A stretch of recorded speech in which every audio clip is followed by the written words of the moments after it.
बिस्मिल्लाहिर्रहमानिर्रहीम। अस्सलाम वालेकुम। आज मैं आपके साथ एक और ज़बरदस्त सी चाट की रेसिपी शेयर करने जा रही हूँ। बिल्कुल हम स्ट्रीट स्टाइल की ये चाट बनाएंगे। इंतहाई मज़ेदार बनती है और बहुत सिंपल तरीके से हम इसको तैयार करेंगे। चलिए रेसिपी को स्टार्ट करते हैं।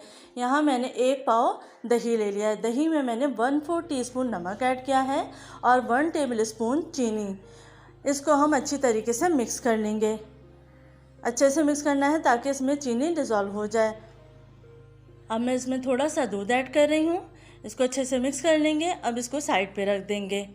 अब हम आते हैं सैम्पलिंग की तरफ। तो एक डिश ले ली है जिसमें हम चाट सर्व करेंगे। तो सबसे पहले उबले हुए चने डाल दिए हैं। इसके बाद फुल्कियाँ डाल दी हैं। फिर उबले हुए आलू डाले हैं। स्लाइस की हुई प्याज डाली है।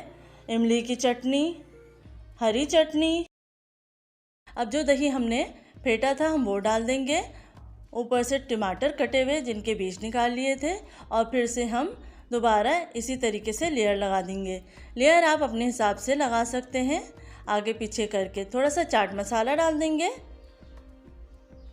इसी तरीके से लेयर लगाते रहिए। चटनियाँ वगैरह आप पहले से बना के रख लीजिए तो ये रेसिपी झटपट से तैयार हो जाती है। अगर आप मेरे चैनल पर नए हैं तो प्लीज़ सब्सक्राइब कर लीजिए, साथ बेल आइकन दबा दीजिए ताकि मेरी आने वाली नई वीडियो की नोटिफिकेशन आप तक पहुंच सके। इसी तरीके से लेयर लगाते रहेंगे। 2 से 3 आप लेयर लगा लीजिए इसी तरीके से। बहुत मज़ेदार ये चाट बनती है, बिल्कुल स्ट्रीट स्टाइल की। आप इसको ज़रूर ट्राई कीजिए। उम्मीद है आपको ये रेसिपी पसंद आएगी। ऊपर से हरा धनिया और पापड़ी डाल देंगे। अपना ख्याल रखिएगा, फीडबैक देना मत भूलिएगा। अल्लाह हाफ़िज़।